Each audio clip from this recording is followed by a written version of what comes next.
Bien, hoy vamos a ver abordaje de enfermería del paciente con hipertensión arterial. ¿Quién no sabe qué es la presión arterial? Todo el mundo sabe, ¿verdad? ¿Qué es la presión arterial? Dice que la presión arterial es la fuerza que ejerce la sangre ¿sobre dónde? Sobre las paredes arteriales. Entonces significa que hay una fuerza de algo sobre alguien. En este caso estamos hablando de un líquido, que es la sangre, sobre alguien, que es una pared. Entonces acá nosotros vamos a tener tres elementos básicos. Tenemos tres elementos básicos. ¿Cuál es el primer elemento? La bomba. La bomba es el corazón.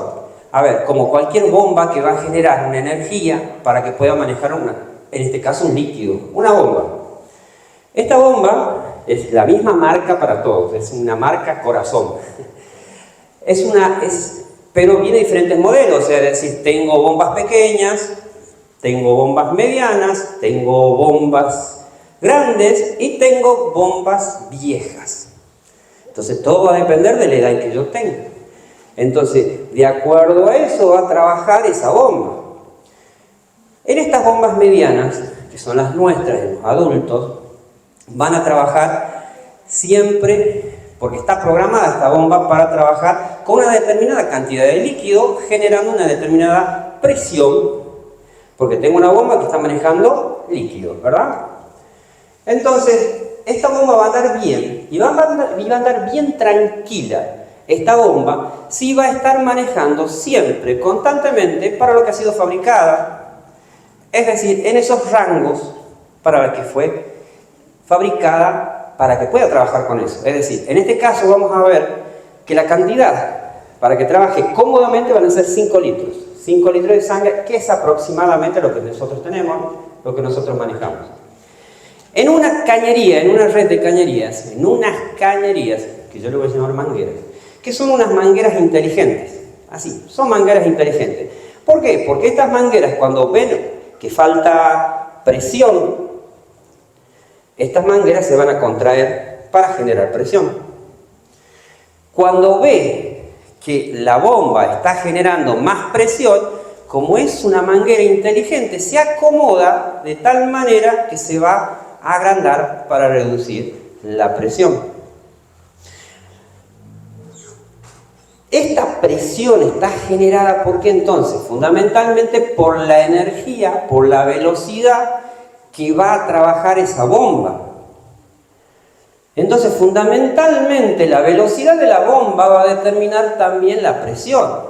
Eso se llama gasto cardíaco. Entonces, las revoluciones con las que trabaja esta bomba va a generar una cierta presión. Entonces, si la bomba anda más rápido, va a generar más presión. Por eso, la frecuencia cardíaca es uno de los determinantes fundamentales que tiene con respecto a la presión que va a generar. Bien, pero ¿por qué se tiene que relajar y contraer tanto? ¿Por qué tiene que ser inteligente esa manguera? Y bueno, porque estos líquidos se comportan de manera física con una de las propiedades, porque hay una ley que se llama ley de los líquidos ideales. Y dentro de estas leyes de los líquidos ideales, hay un principio que tiene que ver con que los líquidos no se pueden comprimir. Por eso no encontramos, cuando vamos a un súper y compramos agua comprimida, porque los líquidos no se pueden comprimir. Entonces, si no se puede comprimir este líquido metido en una bomba, dentro de una cañería, y en un circuito cerrado, se complica si la bomba empieza a generar más energía, si esta bomba empieza a generar más revoluciones, porque a mayor revolución, más cantidad de líquido que va a pasar por minuto, lo que me va a generar un aumento de ese flujo y un aumento de presión. Porque va a aumentar la presión porque esos líquidos no se pueden contener, no se pueden comprimir dentro de esa cañería. Ahora, ¿qué pasa si por determinadas circunstancias esas arterias, esos vasos, qué pasa si esa manguera empieza a sentir una presión por arriba de la que tiene que ser? Porque recién dijimos, ¿qué era la presión arterial? La presión arterial es la fuerza que ejerce la sangre sobre la pared arterial. ¿Sí? Bien, entonces, lo que hace el líquido, supongamos que yo fuera una pared de una arteria, que yo fuera la pared de esa manguera. Entonces, cuando pasa la sangre, está ejerciendo una presión sobre mí. Y lo que yo tengo que hacer en respuesta a esa presión que está haciendo sobre mí es una resistencia. Es decir, yo le tengo que ofrecer una resistencia. Mi manguera, yo que soy una pared, esta pared también estoy fabricado bajo determinadas normas, en donde me dice, donde la naturaleza dijo, usted, señora pared, lo que va a hacer es, va a sostener y va a tener la capacidad de sostener una presión, que sería hasta 139,89. Es decir, 140. Recibís una presión de 140, tu resistencia, vos pared, va a estar comprometida. Porque si se supera los 140, no sé qué va a pasar con vos. Te puede pasar algo. Entonces, es por eso que se dice que la hipertensión arterial se cuenta a partir de los 139, que es normal, a partir de los 140, 90. De hecho, por cada 20 milímetros de mercurio que sube por arriba de los 140, duplica el riesgo de mortalidad por evento cardiovascular. Así está la cosa. Entonces, hablar de eventos de urgencia hipertensiva aumenta exponencialmente la posibilidad de un evento catastrófico cardiovascular que va aumentando por los eventos que tenga y por la cantidad de tiempo que ha tenido. Entonces, es por eso que la hipertensión arterial y los eventos cardiovasculares ocupan el primer puesto en el ranking de mortalidad a nivel mundial y nos escapamos nosotros acá en la Argentina. Veamos qué es lo que se dice, qué es lo que dice el Ministerio de Salud de la Nación de la Argentina. En el año 2020, no hace mucho, ¿sí? Se hizo un censo poblacional, en donde en esa época teníamos aproximadamente 44 millones de personas acá en la Argentina. Hoy por hoy tenemos 46 millones. En el 2020 éramos 44 millones y un poquito más. En ese mismo tiempo, en el 2020, en la encuesta nacional de factores de riesgo, lanza un dato, que sobre esos 44 millones de personas de argentinos que somos, hay 16 millones de personas que son hipertensas, de las cuales el 60% de esas personas tienen menos de 65 años. ¿Eso qué quiere decir? Que están en edad productiva y muchas de estas personas en edad reproductiva. Entonces, si somos 44 millones de personas y hay 16 millones de personas que son hipertensos, entonces estamos hablando de que estamos en riesgo cardiovascular todo. Y el gran problema es que la hipertensión se denomina asesino silencioso. ¿Por qué asesino silencioso? Porque no da síntomas. No, pero yo sí sé que soy hipertenso, porque a mí me duele la cabeza y ya sé que estoy hipertenso. No.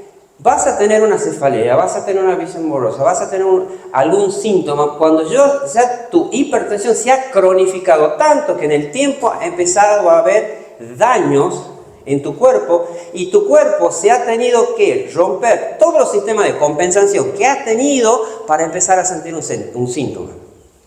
Eso ha pasado.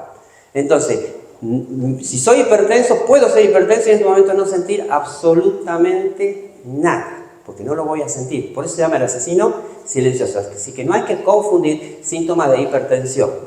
Los síntomas se dan cuando todos los sistemas de compensación del cuerpo se han acabado.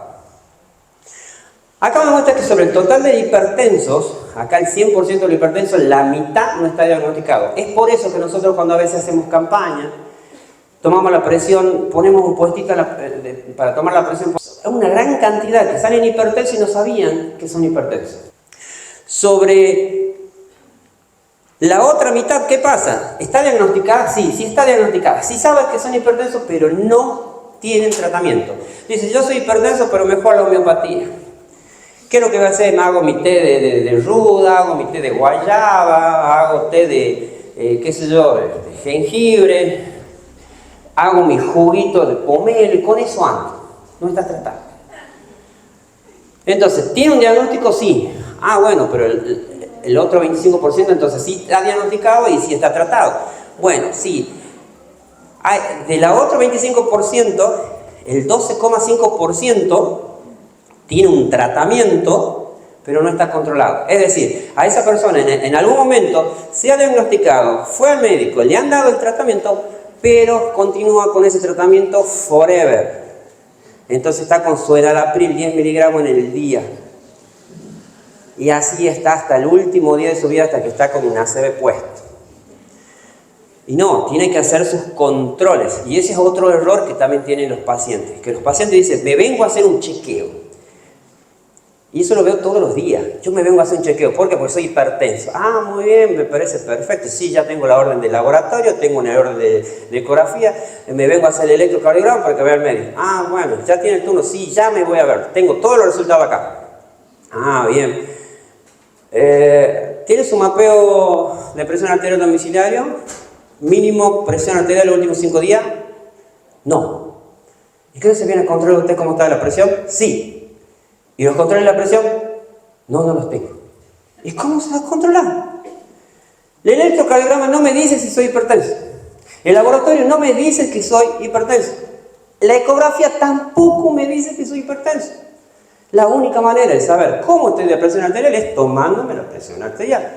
Mínimo 5 días, 2 veces en el día. Un mapeo domiciliario, mínimo es lo que se pide. Entonces, si yo quiero saber si soy hipertenso, tengo que traer la presión arterial para ver cómo estoy. Entonces, puede estar tratado, mal controlado o no controlado.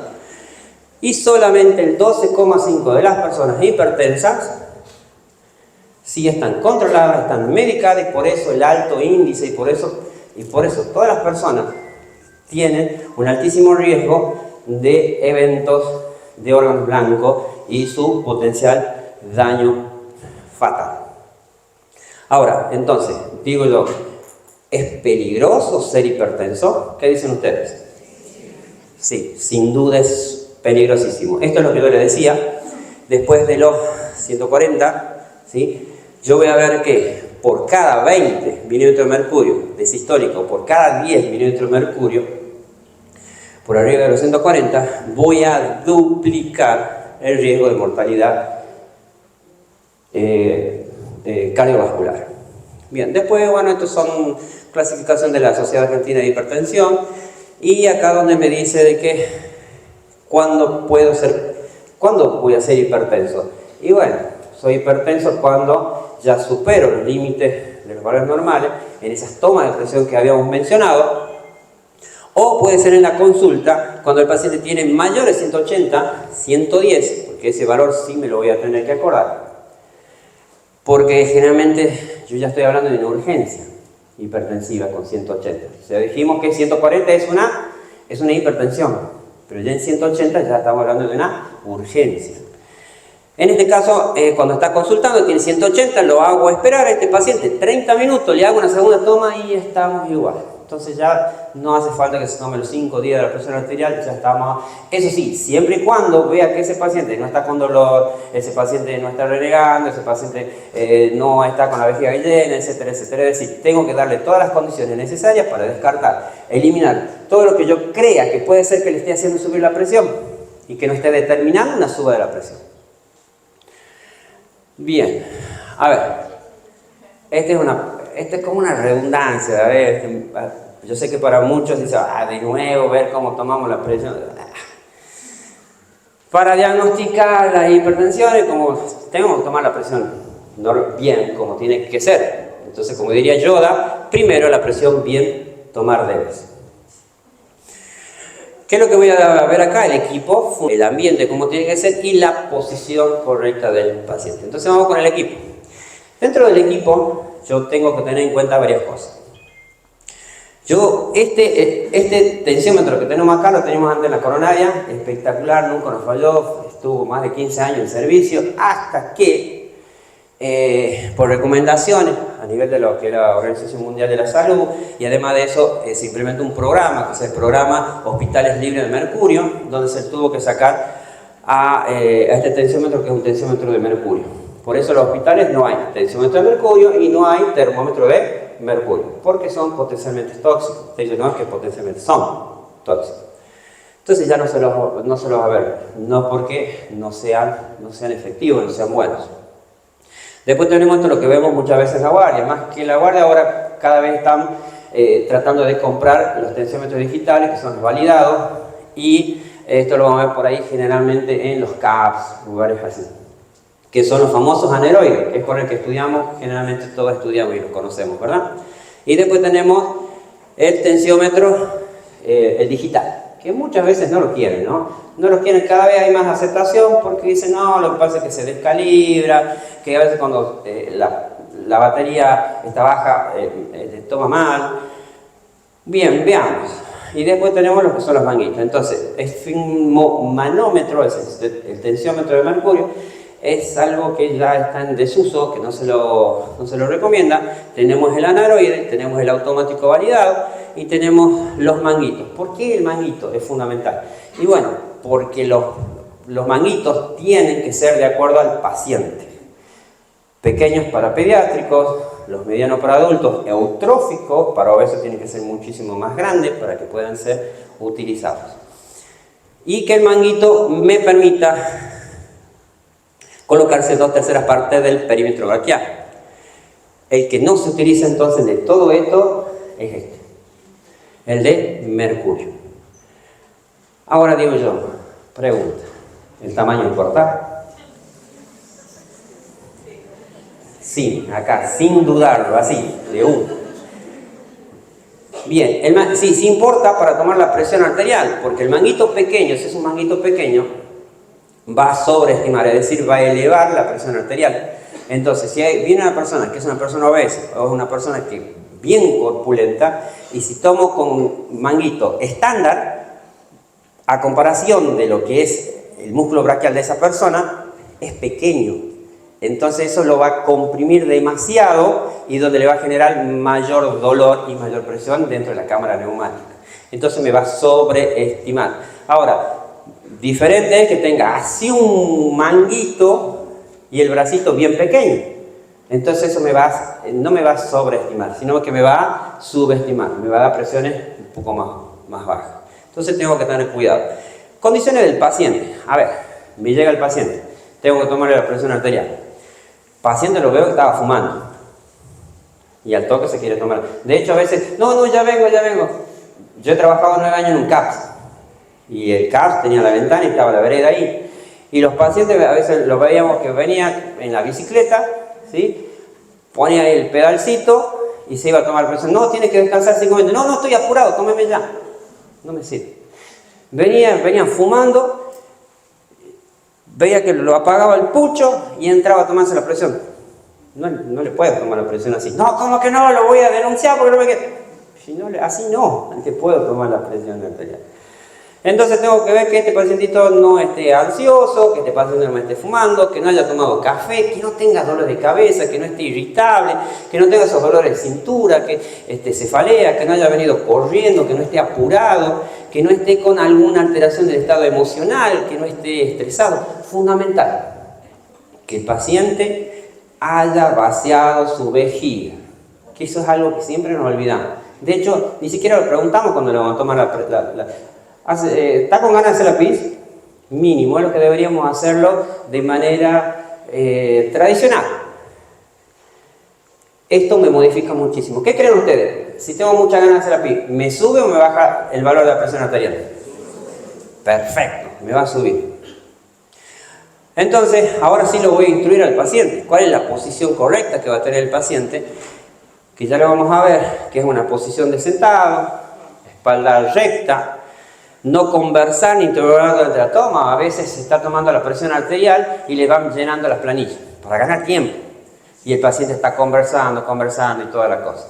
No se hace eso. Mientras se toma la presión arterial, no se conversa ni se le interroga al paciente. También tenemos que hacer es aclararle cuántas veces le vamos a tomar la presión. De hecho, lo ideal sería tomarle a la presión 2 veces para sacar una diferencia sobre las dos. Y más en los ancianos se le toma también 2 veces. Una sentada y la otra parada.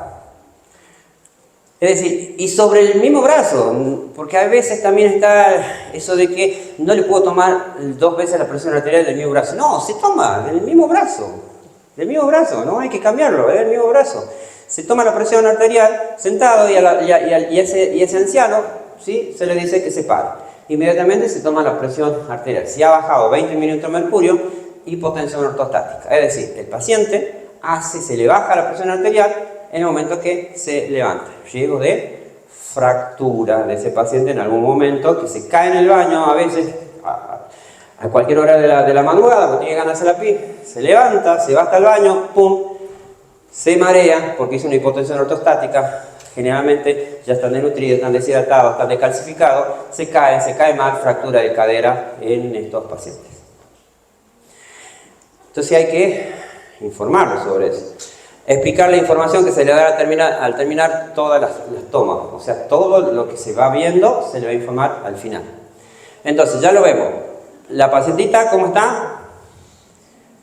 Así. Las piernas están separadas. El ambiente tiene que estar templado. Ese es uno de los problemas que teníamos en el CAP. Las paredes muy frías, el piso muy húmedo y en pleno invierno se dificultaba dar unas tomas. Reposo, el paciente, fundamental, 5 minutos, mínimo 5 minutos. No hablar durante la medición, la espalda apoyada, las piernas no deben estar cruzadas, no tienen que estar cruzadas, tienen que estar separadas y los pies apoyados, nada de la puntita de los pies, ni del talón, ni del costado, nada, bien apoyadito. Y el brazo desnudo. Acá van a ver que este señor lo está tomando, pero con un tensiómetro de mercurio, que dijimos que eso ya está en desuso, de hecho no se lo hace. Brazo apoyado a nivel del corazón. ¿Por qué?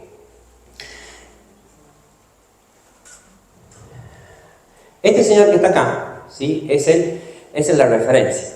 El manguito está a nivel del corazón, ¿lo ven? ¿Sí? Entonces, el manguito está a nivel del corazón. Entonces, esa es la presión que debería darme a mí normal. Ahora, ¿qué pasa si se eleva? Miren la presión, ¿sube o baja? Esta es la presión que debería ser la normal. Este señor tiene 120/78. 120/78, es la que tendría que ser. Ahora, el brazo está elevado, ¿qué pasó? ¿Subió o bajó?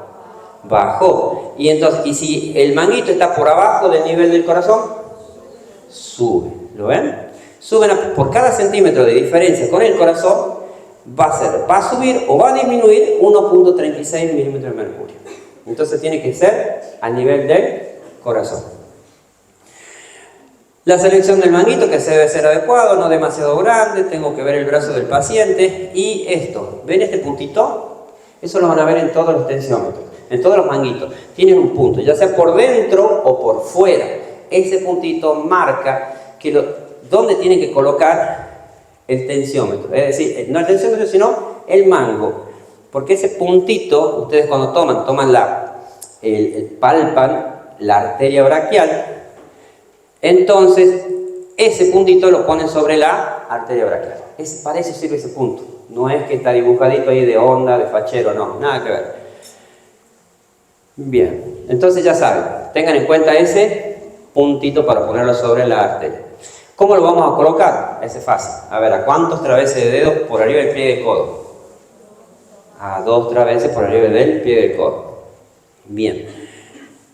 El manguito ajustado sin que lo apretemos, la manguera que no interfiera con el estetoscopio porque puede producir ruidos.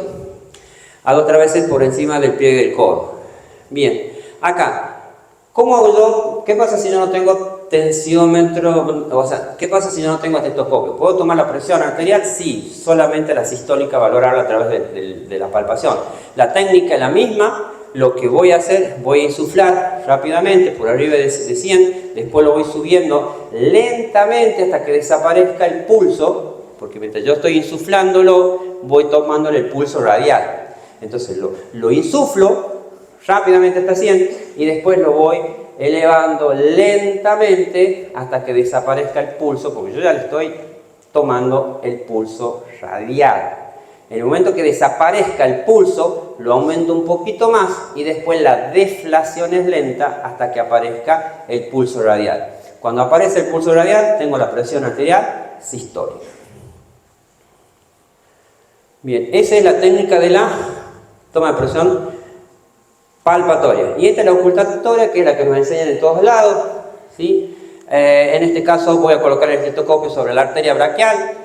¿Lo pone por debajo del manguito? No, ¿verdad? Así no se hace.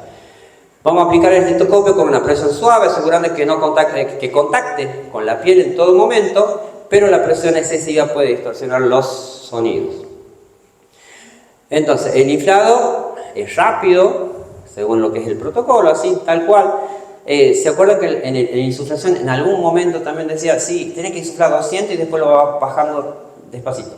Así me enseñaron cuando estaba estudiando.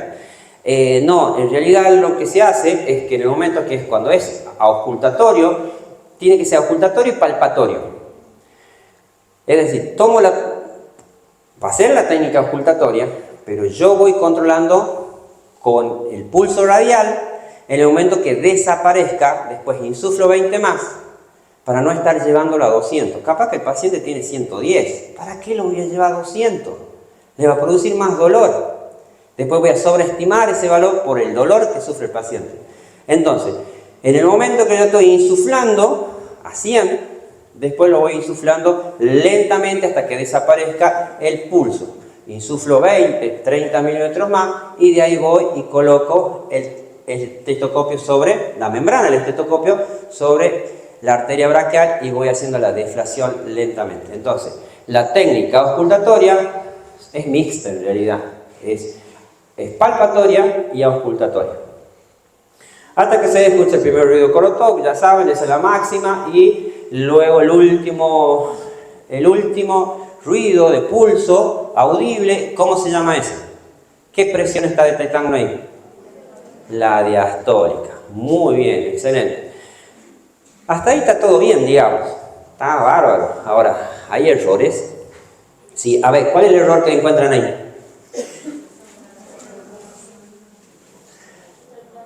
El buzo, ¿lo ven al buzo? Le está estrangulando el brazo a este hombre. Y está colocando, ¿qué cosa?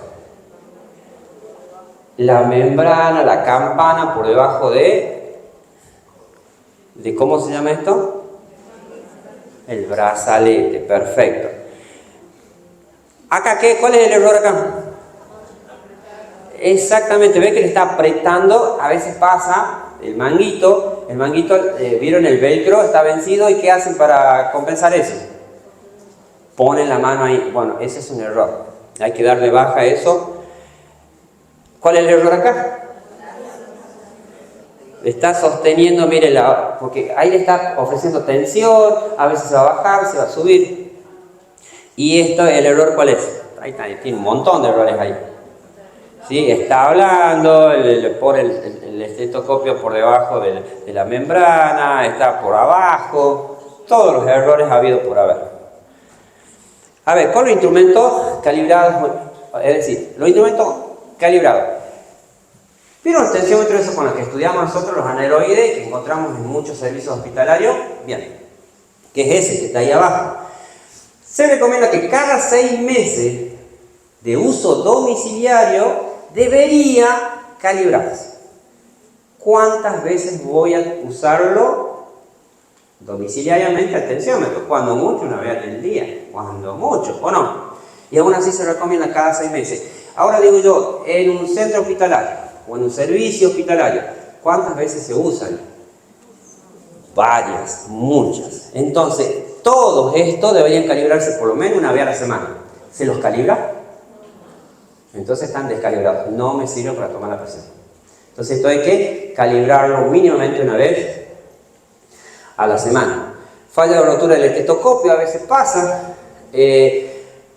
Pasó y vi muchas veces que a veces no hay estetoscopio, se rompe la membrana, porque lo primero que se rompe la membrana, entonces ¿qué hace? Cortan placas de radiografía y le dibujan la membrana, le hacen el redondez, le colocan como si fuera la membrana. Tampoco no se hace eso, no se revive un estetoscopio de esa manera, se le tiene que dar de baja directamente.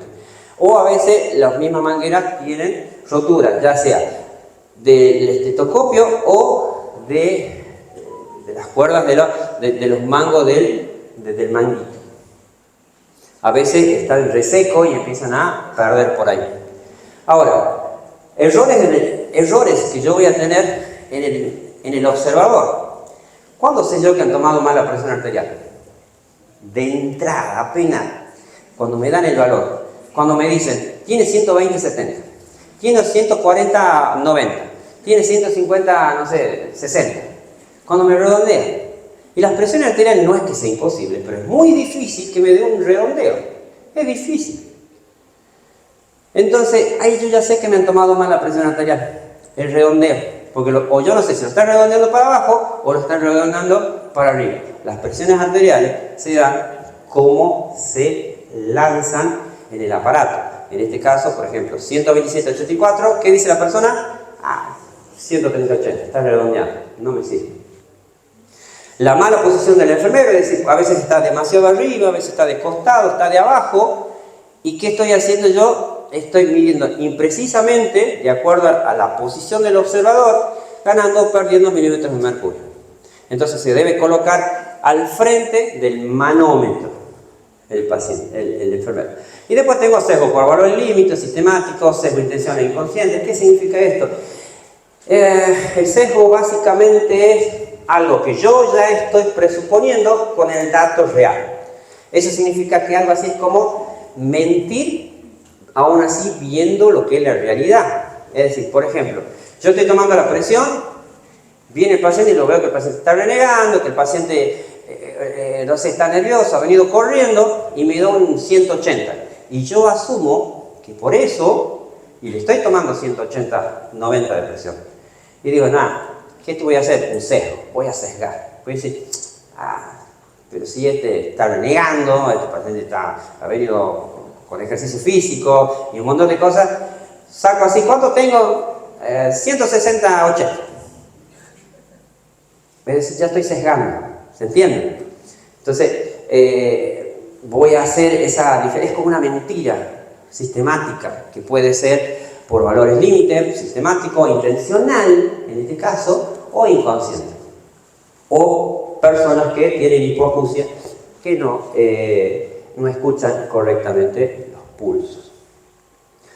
Y bueno, técnico, posición incorrecta, reposo insuficiente, manguito inadecuado, manguito mal colocado, el estetoscopio que puede estar mal ubicado, el insuflado que es excesivo, que produce dolor, la velocidad de deflación rápido. He visto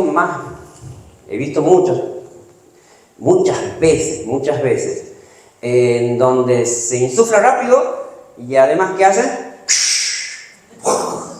Y claro, el pulso, claro, estaba con 180 de presión, pero le dicen que tiene 140. Y claro, porque si el pulso no me escuchó cuando ya estaba en 140. Reinflado durante la medición única.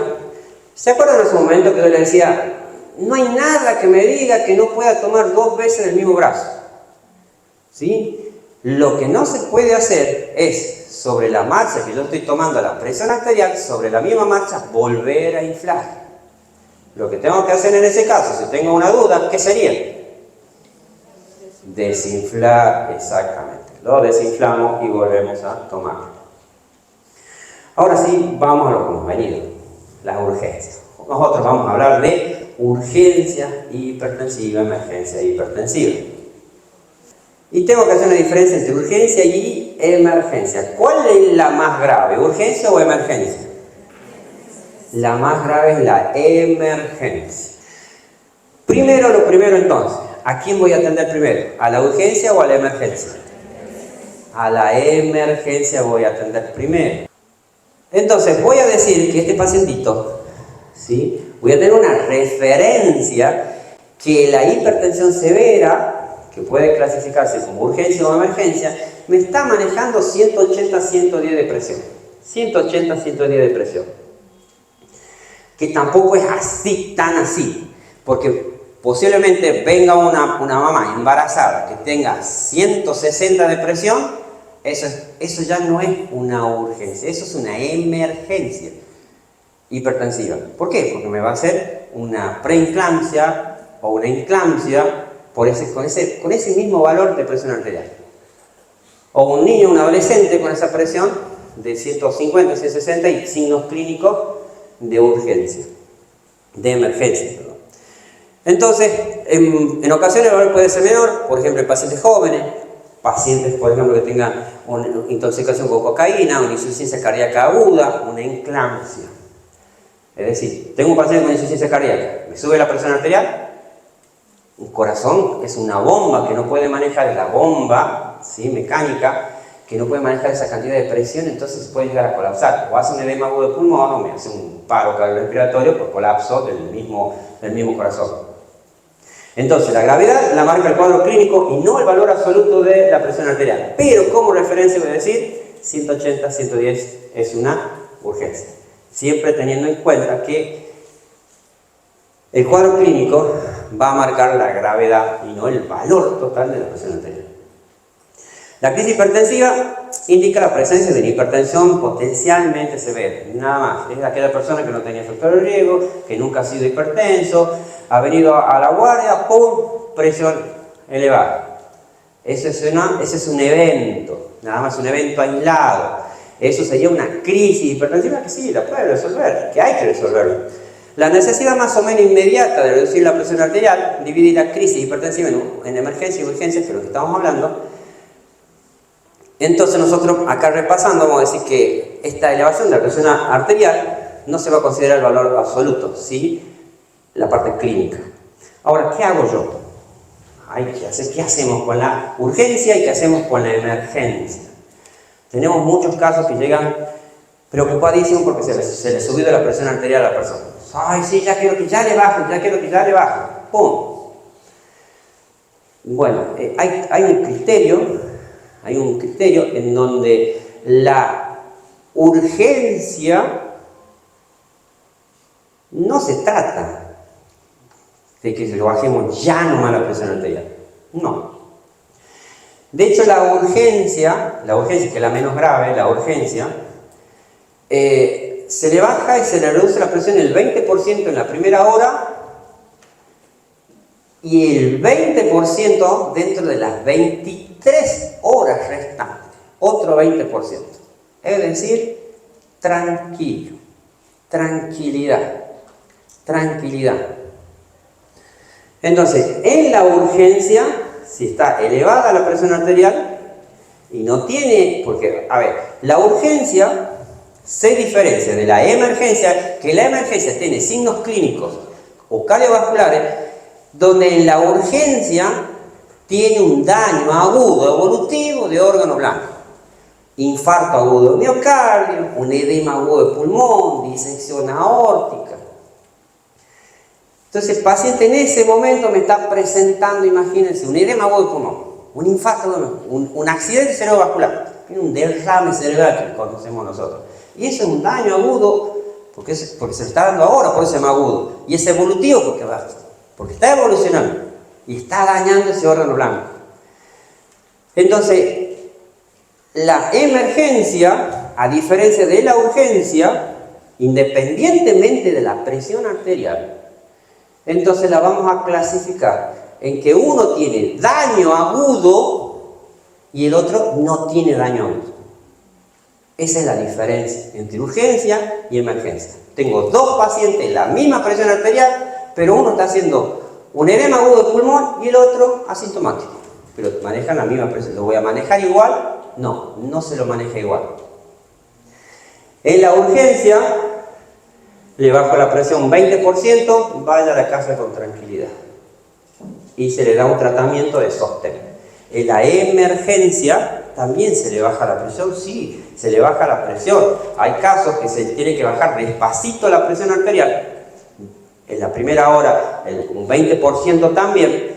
Pero hay casos que hay que bajarle de manera inmediata. ¿En qué caso sería? Por ejemplo, en un edema agudo de pulmón. Mientras se mantenga la hipertensión, va a haber un aumento de la presión hidrostática dentro del pulmón. Y ese corazón, aparte cansado, que está manejando una presión arterial, va a tener dos riesgos. Uno, que se colapse el corazón, y el otro, aumento de la presión hidrostática, empeorando el cuadro del edema agudo del pulmón. Entonces, en ese caso, por ejemplo, sí se baja la presión arterial rápida, o en el caso de una eclampsia, hay que bajarle rápido esa presión arterial. Pero si no tiene este tipo de evento, o una disección de aorta, por ejemplo, hay que bajarle la presión arterial. ¿Y por qué no hay que bajarle tan rápido la presión arterial? ¿Por qué creen ustedes? Este es un caso, miren. Uno de los medicamentos que se daba siempre, muchas veces, era la famosa nifedipina, el Adalá, el de las gotitas que se le ponía debajo de la lengua. Lo han escuchado nombrar, me imagino. ¿Sí? En donde venía el paciente con una presión muy elevada, se le ponía 2 o 3 gotitas, ¡pum! A los 15 minutos ya estaba regulando el muchacho. Pero, ¿qué pasaba? Venían los 3 días, ACV el paciente, con un ACV. Y todo dice, uy, sí, no, lo que pasa es que ya venía con presión, ya no venía jodiendo la presión arterial. No, lo que pasa es de que el descenso brusco de la presión arterial que ha producido la nifedipina hizo que el flujo cerebral, ¿sí? Que esa circulación del flujo cerebral ha sido afectado tanto que ha tratado de en algún momento regularlo, de alguna manera se ha cansado de ese sistema de regulación y ese flujo cerebral ha disminuido y se ha cansado e hizo una ACV ese paciente. Entonces está desaconsejado eso. Entonces lo que pasa, entonces yo lo voy a tener acá como punto de referencia esto. Entonces si yo le bajo demasiado rápido la presión arterial y no manteniendo ese 20% conservador, es para sostener el flujo cerebral. ¿Por qué? Porque la presión arterial, yo tengo que tener en cuenta dos cositas. La presión arterial alta me da a mí el parámetro de cómo llega la sangre a todo el cuerpo. La presión alta. La presión baja, que es la diastólica, me dice cómo se está perfundiendo los órganos blancos. Porque los órganos blancos se perfunden en diastólica, no en sistólica. Los órganos blancos, corazón, riñón, fundamentalmente el corazón, riñón, cerebro, se alimentan, comen en la diastólica. Entonces tengo que tener esos dos parámetros. Es por eso que se saca algo que se llama presión arterial media. Y yo necesito ver la presión sistólica, que lo que me estaba diciendo era cómo llegaba la sangre a todo el cuerpo, y la presión diastólica es cómo se estaba alimentando todo mi órgano blanco. Entonces lo que yo tengo que hacer es sacar la media. Quiero saber las dos, ¿cómo están las dos? Entonces hay una fórmula ahí para sacar la presión arterial media. Entonces, en donde se multiplica la presión sistólica por 2, se suma la sistólica y se divide en 3. Eso a mí me va a dar un valor que se llama presión arterial media. La presión arterial media mide el flujo efectivo que va a tener los órganos blancos. Y la presión arterial media, ¿sí? También determina, porque se hace una diferencia con la presión intracraneal, va a determinar junto con la presión intracraneal, porque se hace una diferencia, el flujo cerebral. Entonces, si se viene abajo la presión arterial media, se viene abajo con ella, se arrastra con ella la presión de flujo cerebral, Entonces va a ser una isquemia ese paciente. Por eso no se baja la presión arterial. Así de rápida y así de golpe. Entonces, en la emergencia, la necesidad de disminuir la presión arterial es inmediata, siempre y cuando veo riesgo o beneficio, y cuando hay un daño agudo evolutivo de órgano blanco. El otro era el tratamiento oral, vía oral, a la casa, y este es un tratamiento ya sí, en este caso se hace una internación, sea la coronaria, sea una terapia, y siempre el tratamiento es parenteral. No siempre había que bajar la presión. ¿En qué caso no se baja la presión? Por ejemplo, en accidentes cerebrovasculares. ¿Cómo que no se baja la presión? No se baja la presión, no está indicado. Si tengo ese evento agudo en ese paciente, muchas veces nos entran pacientitos que están con una cebeta y que se les cae de hecho en la unidad coronaria, muchas veces hemos recibido pacientes que venían con diagnóstico de infarto. Infarto, paciente, infarto, de muchos lugares. No voy a mencionar el lugar, que generalmente siempre nos mandaban de un lugar, no voy a mencionar para no ofender a los lugareños. Pero, infartazo. Llega el paciente, ¿cómo llega el paciente? La boca caída, la babita por acá, ¿sí? No puede levantar el brazo derecho, la pierna derecha, ¿sí? Y bien. ¿Le duele el pecho, señor? No. Básico, le duele el pecho, un infarto. No, no era un infarto, ¿qué era eso? Sí, de arranque. Sí, de arranque, o sea, tiene una hemiplegia, hemiparesia, flacidez, tiene hemianosia homónima, tiene disartria, afasia, tiene cajón, ACV, infarto coronario. El manejo clínico es un manejo, o sea, en este caso no es un manejo coronario un ACV, sino más bien un manejo clínico, neurológico en todo caso. A veces estoy en la guardia, me viene el paciente con un ACV puestísimo, ¿sí? Y me llega una presión de 220, 240 de sistólica. ¡Wow! Sí, hay que bajar, sí, porque la presión arterial le ha hecho eso. Y le bajan la presión arterial de golpe, lo dejan regulando en 140, pobre. ¿Por qué pobre? Sí, porque le están reduciendo el flujo cerebral a ese paciente. Porque recordemos que la presión arterial estaba determinando de alguna manera el flujo cerebral. Como el paciente no le esté llegando agua al tanque, ese paciente no le esté llegando agua al cerebro, sangre al cerebro, porque está haciendo un accidente cerebrovascular, puede ser isquémico hemorrágico. Le está faltando flujo, le está faltando comida, entonces el organismo detecta que le está faltando sangre al cerebro, entonces aumenta la presión para mandarle más sangre al cerebro. Y como el mismo organismo le está mandando sangre al cerebro, y ahora lo que se hace, le están bajando ustedes de manera, no voy a decir arbitraria, pero de la manera equivocada, bajándole la presión arterial porque lo quieren normalizar. Y no lo están normalizando, lo están complicando a ese paciente, empeorando el pronóstico de ese paciente. Entonces, en los ACV generalmente no se toca la presión arterial, a menos que si tiene que ver riesgo-beneficio de ese paciente, que se esté complicando con otras cosas. Bien, entonces, daño de órganos blancos, ¿cuáles eran? Por ejemplo, el corazón, ¿qué me puede causar?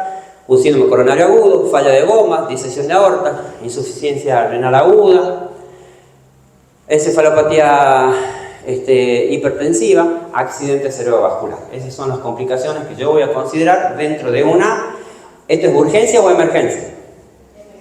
Emergencia, exactamente. Ahora, a lo que venimos, ¿qué va a hacer enfermería? ¿Qué hace enfermería? ¿Lo ven al señor ahí que no sabe para dónde va a correr? Me entra el paciente, ay, ¿qué hago? ¿Qué voy a hacer? Me entra. Lo primero que voy a hacer una valoración de ese paciente. Es importantísimo. ¿Por qué? Porque muchas veces, ese paciente que está ahí tiene una presión arterial. Viene otro paciente y tiene una presión muy parecida. Y el tratamiento tiene que ser diferente. El médico a veces, si estamos en una guardia, vamos a decir que está demasiado ocupado salvando vidas. ¿Sí? Vamos a decir eso. Por ahí está complicado para acercarse a verlo. Entonces yo lo tengo que valorar a ese paciente y lo tengo que presentar correctamente a ese paciente. Para eso es la valoración. Voy a obtener la información del mismo paciente, de sus síntomas actuales, los antecedentes, y voy a hacer un examen, una valoración, un triage. Voy a hacer una valoración de ese paciente para poderlo presentar correctamente al paciente. Por ejemplo, tengo 4 pacientes, me han entrado así, cosas de la vida, me entran 4 pacientes con una presión arterial de 186, 118. ¿Se imaginan? Estamos con urgencias hipertensivas. Estas no son ninguna emergencia, esta es urgencia. Pero las 4 pacientes me entran con 186, 118. Voy, como estoy apurada, me estoy viendo Netflix, estoy viendo, qué sé yo, la novela, o me está llamando el tóxico, lo que sea. He tomado la presión, me voy corriendo o me quiero desocupar rápido. Doctor, doctor, le golpeo a la puerta. Doctor, doctor, sé que está salvando vida. Pero me puede atender. ¿Qué te pasa? Tengo 4 presiones, que así lo presentan. Tengo 4 presiones ahí en la guardia. ¿Qué te pasa? Sí, tengo, ¿sabes qué? La casualidad de la vida, tengo 4, 186, 118. Hacer un aprilato, hacer un diurético y, no sé, dale agua. Listo, voy y a los 4 le hago el enaprilato, ¿sí? Y a los 4 le hago un diurético con tensión emocional. ¿Está bien eso? Tengo la misma presión. ¿En qué he fallado? He fallado en la valoración y la presentación del paciente. ¿Por qué? Porque los 2 primeros casos, que tenía 186, 118, el primero era un paciente de 86 años sin antecedente hipertensivo. ¿Y cómo viene un paciente de esa edad? Estamos hablando casi cerca de 90 años. Tan desnutrido y deshidratado, de base. Desnutrido y deshidratado. No hay manera que estén bien nutridos y no hay manera que estén bien hidratados. Y de ahí me viene otro paciente, el paciente 2, es un paciente de 41 años, sin antecedente hipertensivo, pero este señor estaba trabajando en un segundo piso, pum, se cae de espalda y le duele la espalda, le duele la cadera, le duele el talón, le duele los hombros, los brazos, le duele todo. ¿Cómo será el abordaje? El mismo, enalapril y diurético. ¿Qué pasaría si a este paciente que está desnutrido y deshidratado, no toma medicación y no ha conocido hipertensión, no tiene antecedente hipertensivo, de hecho no es hipertenso este paciente, le hago un enalaprilato y le hago un diurético? ¿Qué va a pasar? ¿Se va a mejorar? No, ya está deshidratado. ¿Para qué le hago un diurético? A ese paciente le hago un diurético y ya está deshidratado, riesgo altísimo en ACV. Yo le voy a producir el ACV. Le viene el ACV. Imagínense si tiene un final fatal, se muere el paciente. ¿Qué voy a decir yo? He hecho todo lo que podía.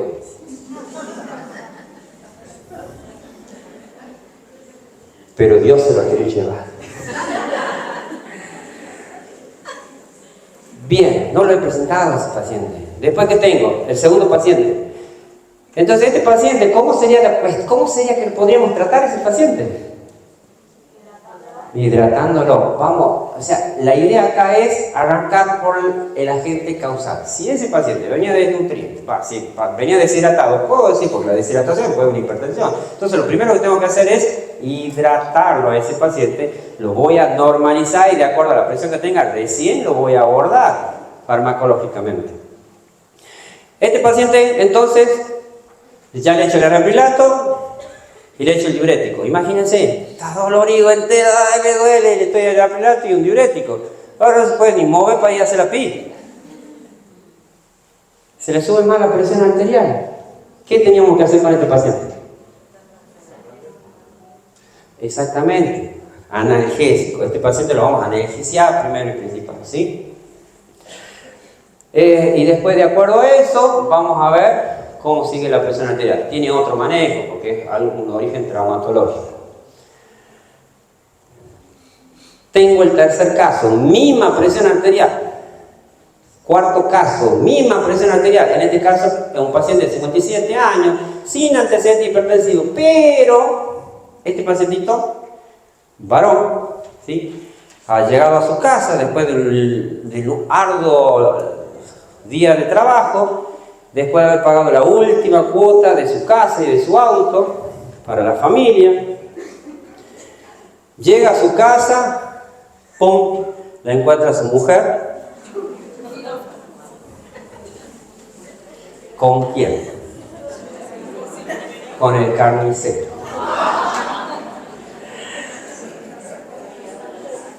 Entregando biopondiola. obviamente se ofusca, imagínense, sí, ahora entiendo por qué los chiquitos no son como yo.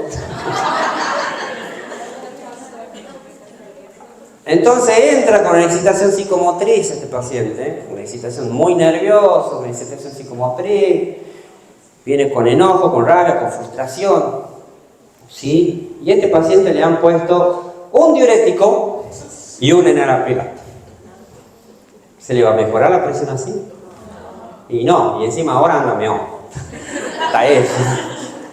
No se va a mejorar. Entonces, ¿qué vamos a hacer con este paciente? Un ansiolítico, ¿verdad? Un ansiolítico con tensión emocional y le presentamos alguna amiga. Ya está. El ejemplo 4, este paciente es un paciente de 49 años, obeso, mórbido, se toma un tensiómetro de servicio. ¿Cuál es el problema acá? El potencial problema que tengo acá. Exactamente.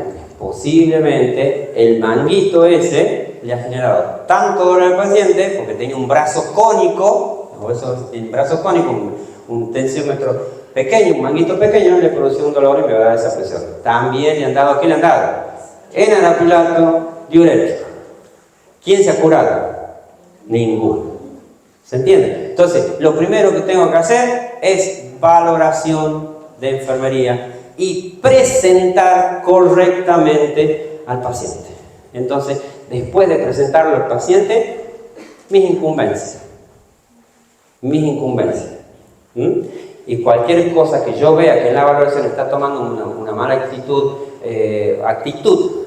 terapéutica, lo puedo hacer ver, marcar, porque recordemos, todos somos seres humanos, entonces, y los médicos también no escapan a esto. Entonces yo tengo que aportar lo que yo he visto para que pueda conocer y pueda tomar la mejor de las decisiones sobre ese paciente.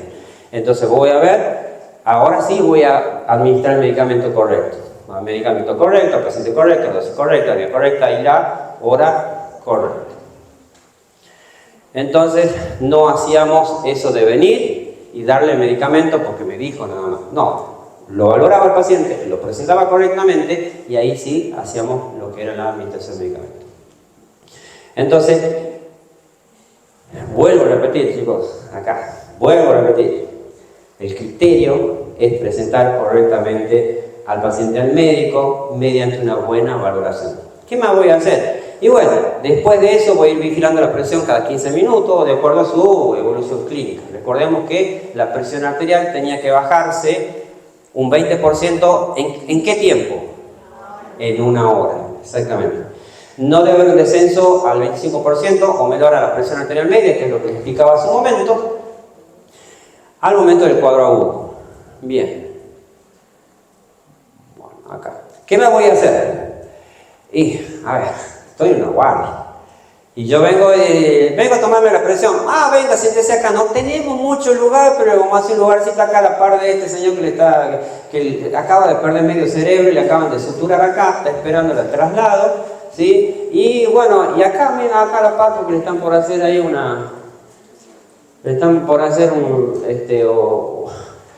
un abordaje quirúrgico acá a este señor, le van a sacar medio pulmón hacia afuera y uno está vomitando sangre a la par. Y ahí le voy a tomar la presión arterial. ¿Está bien? No. Entonces, ¿qué hay que hacer? Asegurar el sitio de la toma de presión arterial. Voy a disminuir la ansiedad para disminuir el impacto del síndrome de la bata blanca. No voy a olvidar que los ancianos se debe descartar la hipotensión ortostática, eso que lo mencionaba hace un momento. Le voy a tomar la presión arterial 2 veces. Eso, una disminución de 20 milímetros o de vía diastólica, me está diciendo que el paciente tiene hipotensión ortostática. Hay grupos de riesgo, sí, diabéticos o uso de alfa bloqueantes. Son esos pacientes, los varones, que usan medicamentos antiprostáticos, porque son relajantes musculolisos. ¿Qué más voy a hacer?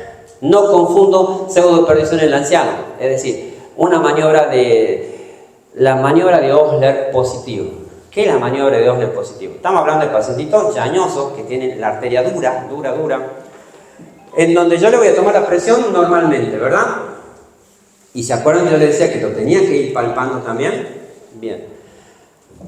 Cuando le voy tomando la presión arterial y cuando estoy disminuyendo la presión y escucho el primer ruido, esa es la sistólica, ¿verdad? Bien. Cuando hago la segunda toma, vuelvo a tomar y ya sé que supongamos que tenía 140. ¿Sí? 140. Supongamos. Y ahí debería, o sea, cuando yo subo 140, ya no lo escucho, y subo a 150, ¿debería escuchar el ruido? No, ¿verdad? Porque 140 era el primer ruido. Pero si yo le estoy palpando la radial, estoy tomando el pulso. Se siente el pulso. ¿Por qué? Porque la arteria está dura. Entonces arriba sí me vence la presión, pero abajo siento pulso. Eso se llama maniobra de Osler positivo, que si yo le hago la palpatoria, me va a dar valores elevados de presión arterial. ¿Qué más voy a hacer? ¿Qué más voy a hacer? Discutir con el paciente. Bien, podríamos hablar un rato de esto, ¿no? No discutir con el paciente, pero no hay que hacerlo, ¿sí? Empatía ante todo, no hago observaciones innecesarias, porque a veces, al ser seres humanos, y a veces caemos en hacer juicio de valores muchas veces. Juicio de valores, que tiene que ver ya sea con su vestimenta, con un uso, con lo que sea. Entonces hacemos ese tipo de comentarios y que puede llegar a una discusión. Evito el trato impersonal, le explico el procedimiento y cuántas veces posiblemente se va a producir. El paciente a veces voy a tomar todos los recaudos necesarios que tiene que ver con el manguito básicamente.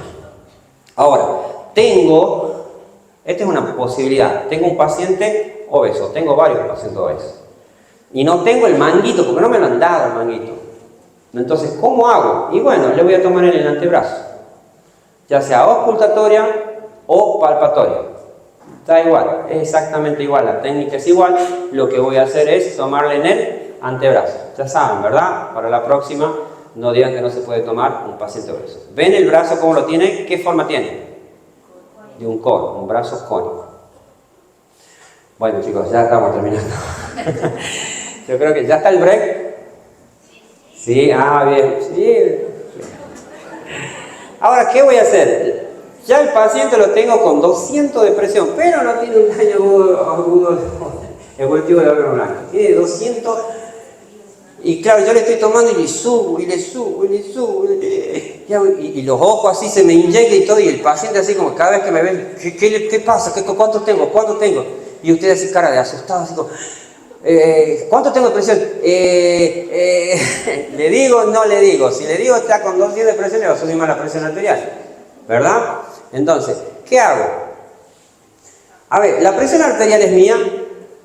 ¿La que estoy tomando? ¿De quién es? Del paciente. Entonces, ¿de quién es el valor? ¿Es mío? Y el valor es del paciente. Ahora digo yo, ¿le digo o no le digo?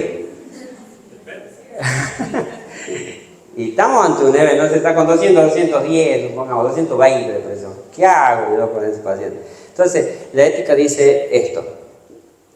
Primero, optar con beneficencia, no maleficencia, autonomía, justicia, fidelidad y veracidad. Entonces, esto, beneficencia, ¿le hace bien a este paciente decirle o no le hace bien? No. Entonces, si bien es cierto el paciente es dueño de su presión arterial, yo me debo regir con los principios éticos. Sí es su presión, pero no le va a hacer bien. Entonces fácilmente, de hecho, yo voy a ver el punto de vista médico, ¿sí? Y desde el punto de vista legal. El punto de vista legal sería de él la presión, pero el punto de vista médico, ¿le va a hacer bien? No. Entonces vamos a quedar como en el medio. No le puedo informar, no estoy capacitado para informarle, tiene que hablar con el doctor. No tengo que poner cara ni de situación ni de eso, soy un profesional. ¿Se entiende? Voy, tomo una presión. ¿Qué presión tengo? Mire, le tengo que avisar al doctor, le tengo que avisar al médico y él va a hablar con usted. Ya está con usted. Entonces, cerrando con esto, es un pensamiento. Si puedes curar, cura. Si no puedes curar, alivia. Si no puedes aliviar, consuela. Y si no puedes consolar, acompaña.